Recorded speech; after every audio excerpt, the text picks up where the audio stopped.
Hey guys, Tyler here, and thank you for checking out this video. And this is a special series requested by you, my viewers, which is going to be complete breakdowns and walkthroughs of my latest Marksman Hunter runs. So all my build information will be on the screen right now, but don't worry if you did miss out on that. All that information, including strings to my build, will be found down in the description of the video. I hope you guys enjoy these runs. Please leave me your feedback down below. I'm always willing to make videos that you guys want to see here on YouTube, and I can help as many marksman hunters as I possibly can. I hope you guys enjoyed this run, and let's go ahead and get to it. Mr. Eggplant presents. And the next key on my list is going to be a +20 timed Darkheart Thicket. This is actually Tipsy's portal run, so congratulations to her.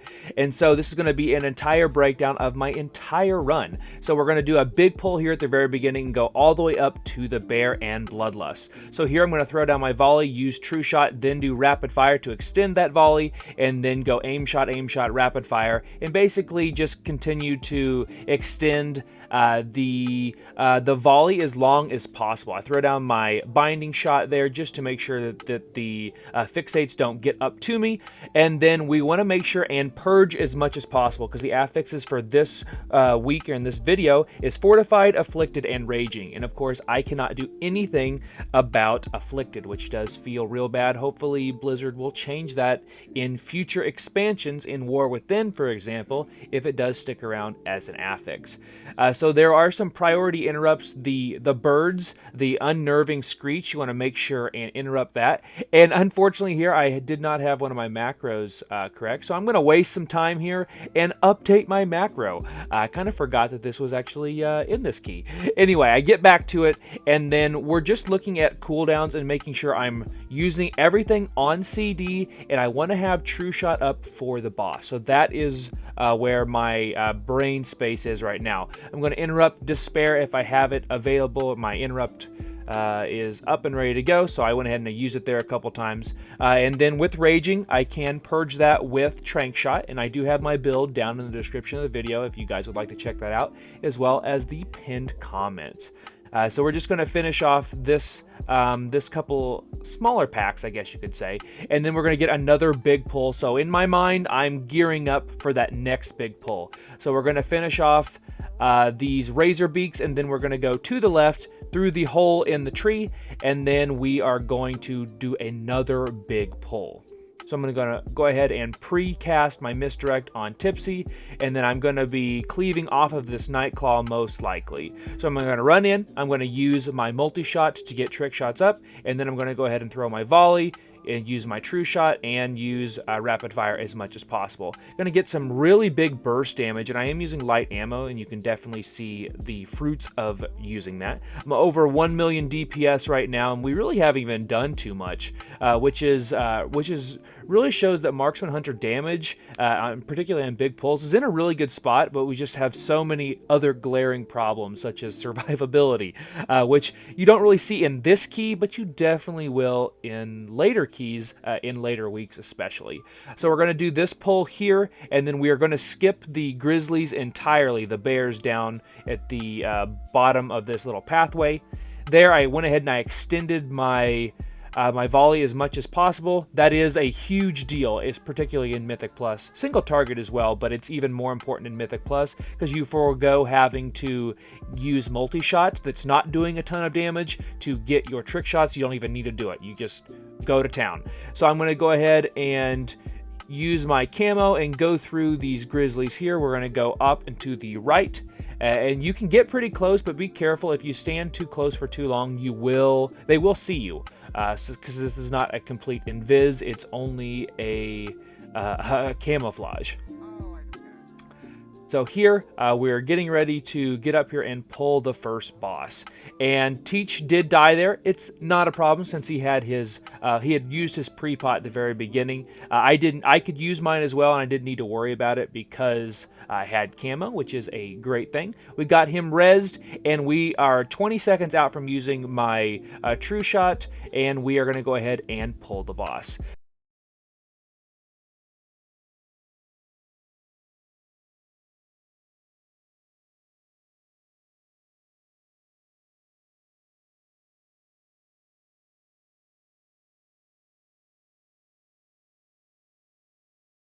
So here I just use my true shot, and then the boss jumps from your farthest enemy, so you can pretty much choose who is going to get that and who has to deal with that mechanic. And for us, it's either Barry or it's Galakrond. I'm going to go ahead and help out Galakrond, glitchy there, with the ad, so you just go ahead and kill those as quickly as possible. And then we are going to continue on taking on the Archdruid. So I did get one of the ads that popped up on me, but it's not tethered to me, so I don't really have to worry about that too much. And I'm going to go ahead and get my trick shots rolling from the boss, and then that will allow me to cleave onto the ads, and they are almost dead because of it. This boss does move, or his health bar does move down pretty quickly, and this is a fortified week, so he doesn't have a ton of health. There is the primal rampage that goes out, but Tipsy did a great job of negating that and basically just shoving him into the wall at this point. So I'm going to go closer to my melee and my healer, and Galakrond for that matter, and then we're going to go ahead and throw down the binding shot, and then the binding shot will pretty much deal with the abominations, and we're so close to having the boss dead at this point. That's where the ring comes out, and then we're just going to pump damage into the Archdruid here, and he is almost down, and then we'll be moving on. And I'm already thinking about my cooldown usage, so I have 30 seconds left on True Shot. This first pack isn't going to be a huge pull. It's only going to have 3. It's going to have 2 petals. It's going to have a Dryad. The next pull after that is a big pack, so I want to make sure and have True Shot up for it. So here I'm going to dodge the roots on the ground, and then I'm just going to do some light damage here, and I'm not going to use too many cooldowns. If I had my volley up, I'd probably hold on to it. Maybe if I had it at the very beginning. I went ahead and I committed my Death Chakram, so we're going to be doing a little bit more damage there. And I have trick shots up, so I'm just going to finish off these guys, use my rapid fire, since I'm going to get rapid fire back from True Shot, so I don't really have to worry about wasting it on a couple of mobs. So here I'm going to use my misdirect. It's going to go onto Tipsy early, and then we're going to cleave off the keepers, because when the keeper is up, all of the blossoms heal. They heal for an obscene amount of HPS, so it's basically not worth attacking them at all. But that does give us an opportunity to go ahead and just unload on these guys, like 400 to 800k DPS there. You see the big mushrooms, you want to make sure and avoid those. Those do so much damage, and they do scale with fortified. So if we hit one of those, we're probably as good as dead. They do go away once the pack is dead, though. So there's the Blossom, and then we're kind of chain pulling at this point. There is a double Blossom Dryad pack, and then there's a double Keeper pack after that, which is a priority pull. So you want to make sure and have some sort of cooldowns up and ready to go for that. The mushrooms that get put on the ground do go at players most of the time, I believe so. So you want to make sure and kind of bait those a little bit. I try to do that. I don't remember if I do it in this key or not. We're going to find out here in just a second. But I will try to stay back just a little bit, particularly if I'm one of the only like true ranged. I mean, Teach is ranged in this dungeon, but normally we have mostly all melee, so I try to help out melee as much as possible by getting some of that crap to spawn back by me. So we have the double Keeper here. I'm going to go ahead, there is 3 enemies, so I can cleave, not a problem. So I threw down my first volley, or my free volley, with just getting my trick shots and then using rapid fire. Then I threw down my actual volley, and then I'm just going to continue to do our AoE rotation, prioritizing cleaving off of the Keepers.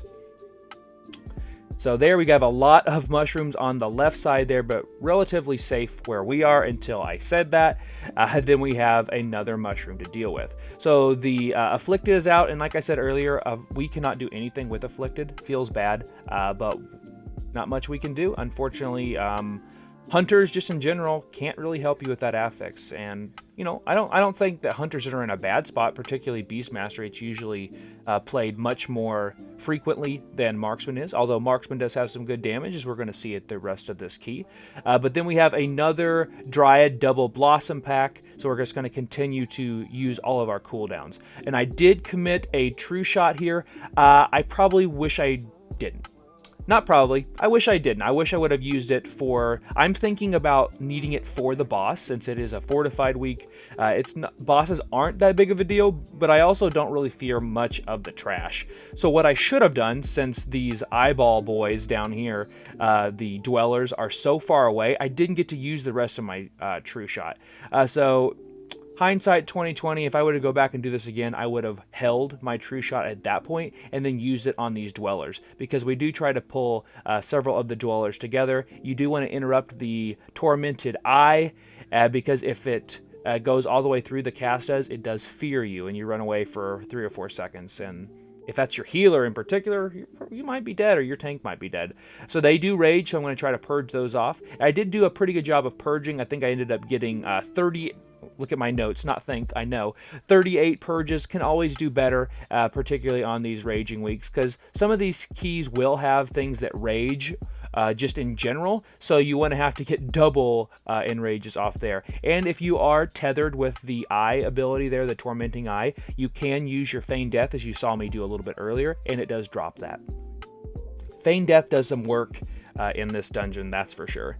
So down goes the dwellers. I have 30 seconds left on my true shot. That's not a bad position. And that way I'll have it up for the middle part of this boss here. So I won't get to take advantage of all of the bonus damage from our aim shots, though. That is unfortunate. So there's going to be the knockback and then the roots throughout this encounter. The knockback is a great opportunity to use one of your lower cooldowns, or your not as strong, basically not turtle cooldowns. You want to avoid the breath there as well. Usually the breath will be moved away from us. And then here in a second, we're going to see an uproot happen. So now here comes all the saplings. This is a good opportunity, if you haven't cleared those, to use your misdirect and help your tank out. And then we have more roots coming out. It's a great opportunity for us to do some cleave damage. It's probably a little bit of a cheeky cleave damage, but there you can see I am keeping my volley up for the entire time, and you can clear out these roots as well. So if you run over them, they do disappear. If you run into them and you don't have like an immunity or something, they do root you in place, because you know they're roots. Here comes a grip, so I did get rooted there. Feels bad. Shows you what happens when we're not paying attention. And then we're going to see an uproot coming here. So what I could have done was used my turtle to absorb the hit from the tank, because the tank gets thrown onto you, and then run around and then clear out all of these roots. If you clear them out, no ads spawn. So finishing this off, we're in our bullseye range at this point. So I have 53 seconds right now. I'm already thinking of what I'm going to do for the boss, and if I can use true shot or not before the boss. So there, I cleaned everything up. Kind of a little late to do that, to be honest. I should have done that the first couple, and I just wasn't thinking about it. Things I can learn. So if I were to get this key a higher, particularly this week as I'm recording this, as it's a tyrannical week, I would want to clear those more, because you do not want those little guys beating on your tank, and if it can be avoided, let's avoid it. So we've got some slimes here. We're going to take out the slimes, and then you have the Furies. The Furies have a frontal. They like rush, they charge at you, so you want to try to avoid that. And then there's the blood there, and unfortunately I take a dive, and I do die to the Dread Burst. Feels bad, but it's all right. Unfortunately, I do spawn back at the Archdruid, but, you know, it's not as far of a run as I really thought. And it does give me a good opportunity to talk about the rest of the key here really quick. So my uptime for raging, I know I have a run back here, which is helping pad this number, but I had a best 80.4% uptime on my embellishments, which is that 1,249 mastery, which is like 2 trinkets worth of mastery. It's so strong. And that definitely increases my damage by, I think, overall like 10 or 12%. It's a huge number thanks to that mastery. And the more uptime, the better off I am. And then also, I am using my corrupted file in this run, which gives me more crit. I ended up having over 50% base crit. I stopped using it after this key just because I ran out of them, and then I had a bunch of tepids that gave me a little bit more versatility in my build. And then also, my total damage for this key was 279k, which I believe is a personal best. So I am really excited to get back in this key this coming week. I could get some more points in here as I get closer to 3,000 Raider IO score. So I about died again to the exact same nonsense, but I made sure and used my exhilaration. I was a little bit more healthy as well.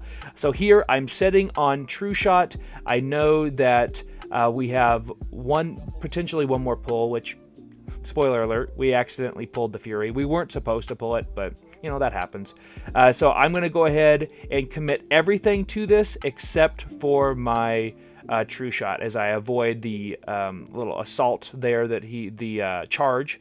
And then I'm going to continue to just AoE and use my multi-shot, then rapid fire. Then I can go right into an aim shot. That's a really good 3 ability cadence that you should get in the habit of doing if you don't do it already, if you have your 4 set. So getting if you don't have volley at all, you get your trick shots with multi-shot, then you do rapid fire, then you follow up the rapid fire with an aim shot, and sometimes 15% chance plus, 15% plus 9% chance. So thanks to your 4 set, you have roughly a 25% chance to automatically get that rapid fire back, and then it's double tapped, and it does a lot of damage. So Drezarun is next, and we are just going to commit all of our cooldowns here. So I wish I would have had volley up right now. If I have volley up right now, then I can make sure and keep it up the entire time. I have True Shot, but I did not, so it's okay. We were doing bonus damage thanks to our careful aim anyway. So here we have the downdraft. The farther you away from the boss, the more the pushback is. And I'm standing far away from the boss right now because I am trying to bait, much like what Galakron and Barry were doing. Because there is the rocks that come down, and those do a lot of damage. Like, it does burst damage right away, and then it does a lot more damage after that. So you want to try to bait those away, particularly if you have a lot of melee. Otherwise, the boss has to get moved around quite a bit.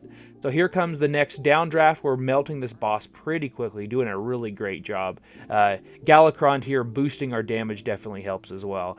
But here I'm back again trying to bait the roar damage. I didn't bait it, but Galakron did, so that was a success. The Breath of Corruption is a frontal that's faced towards the tank, but then the tank can also move out of it. So if you're a tank, there you go, you can dodge that. And then we are in bullseye range. I have 45 seconds left on my true shot, so I know I can potentially use it early on in one of these next pulls and then have it up for the final part of the boss, or I can just hold it. So I don't remember exactly what I'm going to do, but I am going to try to bait this at this point.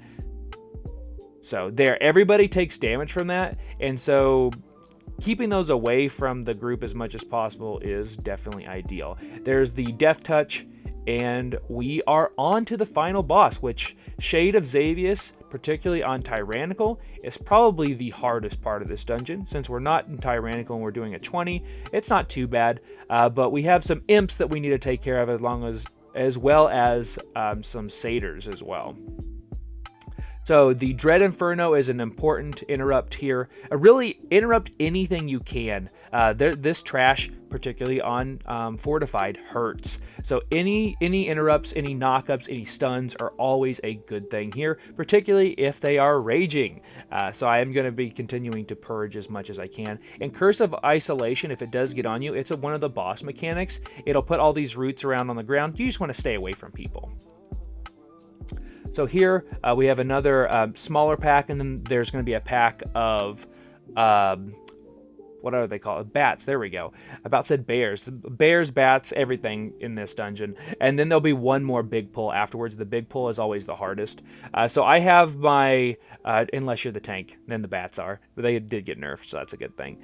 So I have my True Shot up here, and I did get hit with that curse, so that can be decursed, which it was. And then we have the bats that, I don't remember if it's a disease or if it's a poison, but I do know that Tipsy can deal with it herself. I believe it's a disease. It does a lot of damage to your tank, and it's usually the reason tanks die on this pull, on Fortified Week.